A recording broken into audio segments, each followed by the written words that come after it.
Welcome back. If you've been with us for the last couple of days, you'll know that we're talking about speaker design, how we can duplicate or get close to the sound of Arnie Nudell's reference system, which these are, and convey that over to our new speakers called the AN3s, which in honor of Arnie Nudell bears his initials. And one of the ways that we do that is, of course, measurements. Now, we have very detailed measurements of these speakers. We have near field, far field, on axis, off axis, drivers on, drivers off. We know the crossovers. I mean, we know everything about these speakers, right? And then we take that and we can translate that into our own speaker, the AN3s. But there's complications with that. Some of the complications are we're not using the same drivers. We don't have this large mid-range, and we don't have, 3, 4, 5, 6, 7, 8 tweeters. We have one tweeter, one ribbon mid-range, one mid-bass coupler, and one woofer. So the big difference is that we don't have as many tweeters as Arnie's speakers do, and we don't have the same mid-range that Arnie's speakers do. Now, in the interim time between when these were designed, I mean, there have been much better drivers designed, but that's not the reason that we didn't do it. We wanted to create something different, something more affordable, yet maintaining the same levels of quality as these speakers. So how did we do that? Well, again, we have measurements, and we can duplicate those measurements almost down to mirror copies, but they still don't sound the same. As we talked yesterday, just because something measures the same, especially in a speaker, with all the fancy equipment that we have and computer modeling and showing what it should and what it does sound like, they're not even remotely close. And that has to be done by ear. So one of the ways that we do that is by disconnecting the drivers and just focusing on one driver or perhaps two. So in the first video or second video, one of the videos, I don't remember, I get confused, I disconnected the mid-bass coupler and the woofer and played only for you the tweeter. So I can do that again very easily by just simply turning that off, and then I can go over here and I can switch off the mid-bass couplers because they in Arnie speakers, like ours, are self-amplified. The AN, just as I'm rambling on here, the AN series has built-in amplifiers for the mid-bass coupler and for the servo woofer. In our case, we're using 1,400 watts, 700 watts for the mid-bass coupler and 700 watts for the servo-controlled woofer. Which brings up an interesting point. You might say, well, whoa, why would you have 700 watts on this weeny little driver? Well, I'll tell you something. I think Arnie had 350, 400 watts on his. The range that this covers, let's say from 350 down to about 70, that area, if you look at an orchestral spectral, that's the area where some of the largest peaks in music occur. And you want to have unfettered reproduction of sound in those frequencies. If you're going to play these things at orchestral levels, if you are going to play them like I do, to where I try and duplicate the sound of live music in my home, you don't want to run out of steam with this guy, not at all. So we took what Arnie had done and we upped it. So our drivers have 700 watts, rarely used. But on a big mauler or something, or a big ka-wang, big drum hitting like that, it's awesome to have undistorted, amazing dynamics coming at you for that one little instant. You need all those watts. Now the servo sub, that all the time. We're close to maxing that sucker out on a constant basis as it rumbles the room and whatnot. And the same thing here. There's a big amplifier. Okay. So I was going to play for you just a little bit, and I'll try and stand, let's see, if I can do this.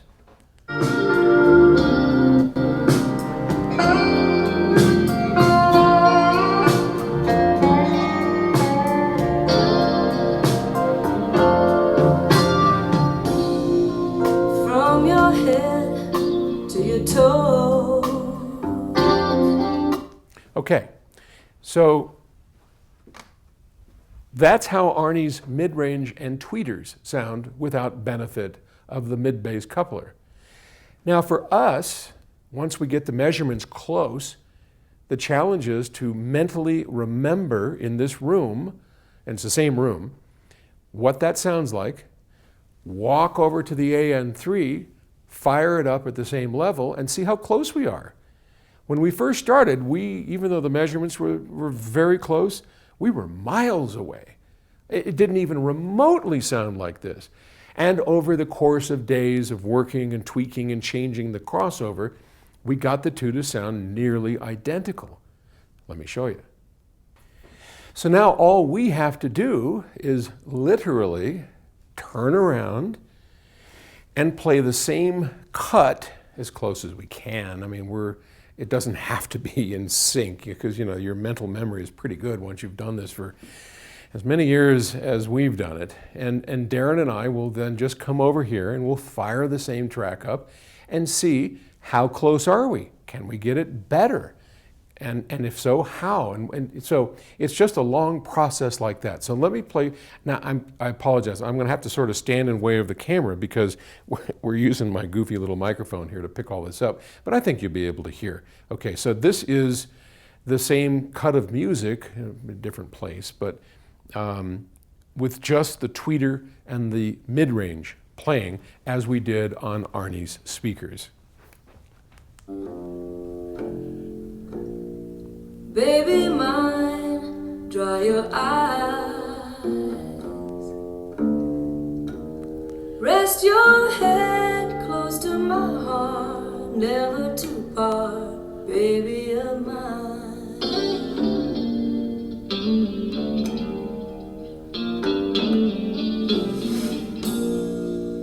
Little one. So, I don't know how well you can hear the difference. We've actually made huge progress over Arnie's speakers. I was surprised at that, but Darren Myers and I have been working on this for a while. And you know, there's a funny thing. You can take nearly any reference and improve upon it. Because if you take the work of somebody, even if it's decades and decades of work, and you play it, and then you have that as a reference, you can build upon that reference. It's very different than what the Arnold had to do, which was starting basically from nothing and building it up to a certain level that astounded people. We're able to stand on the shoulders of that giant and make something even better. So at the moment, these speakers in the tweeter and the mid-range sound better, and that's how we did it. But I mean, that was not easy. You saw in yesterday's video the pile of crap out here that makes all of this work. It is nothing. It is certainly not trivial. And let me take you through a couple of things that we had to go through. So when we first started, Arnie and I really wanted to go with a different mid-range. See this here? So this mid-range is something that PS Audio has spent a bloody fortune on with tooling and computer modeling, and I don't know if you can, let's see if you can see that. This is called an AMT, or an air motion transformer, and it's the largest air motion transformer I am aware of. It's 10 inches long. It's, I mean, all the specs on this are just gorgeous. It's nice and flat, it's efficient, it produces wads of sound, and it doesn't sound very good. Now, we haven't given up on the AMT. We surely haven't. But for the show, if you're going to go to the Expona show in April here in Chicago, which is where you'll get a chance to hear these, You won't hear that AMT. You'll hear the AMT that we use in the front and the rear tweeters, something that Arnie wished that he had for his, but at the time he designed it, they didn't really exist as much. But we had to change drivers. We went to a Bollinger Grabner Neo 10, which probably maybe won't be the final mid-range. It's a sweet mid-range, but Bollinger Grabner's out of business. So I don't know what we may have to duplicate it. Who knows? Doesn't matter. We gave the AMT a huge try because believe me, I've got, our accounting department and people going, what do you mean it doesn't sound good? We just invested, you don't want to know how much money we invested in that driver. Doesn't matter. While it measures good, it doesn't sound right. We can't get it to sound right. And we tried everything. This, we're able to take way down. We're going down to maybe, 200 hertz, where Arnie's goes down to 500 hertz. So the mid-range is handled by a ribbon, which is very quick and very great. And I don't know if you could hear that, but it's a much better sound to it in the critical areas of mid-range and tweeter. Anyway, I'm babbling. I apologize. I just wanted, and this is going to be the end of the series, because I just wanted, before all this gets packed up, I wanted to give you a taste of what it's like to design a speaker in the way that we're doing it, trying to duplicate and hopefully better what a lifetime of work by Arnie Nudell has been, but in the spirit of Arnie, because these speakers, I think Arnie would be just absolutely delighted. I wish he was here to hear it. They image gorgeous, their mid-range is sweet and detailed, and they're just a pleasure to listen to. They are still prototypes. They have a long way to go. We probably won't be delivering these guys into the field for, months, maybe near the end of 2019. But if you have a chance to go to Expona, the show in Chicago, which I think is April 11th, 12th, something like that, do come by and visit PS Audio and give a listen. Screws sticking out, we'll clean them up. There'll still be crap hanging out the back, not quite as bad. But come by and give them a listen. We'd love to see you. We have a room next to registration on the ground floor of this, whatever the hotel is. But yeah, we'll be there. So I hope you enjoyed our little mini-series. And if you have any questions, you can ask Paul. You can email me, paul@psaudio.com. And I hope you come visit. I know I say this a lot, and thankfully people do. People come by all the time and they go, hey, I heard, come on by. Please come on by. We love having visitors. We love to see you.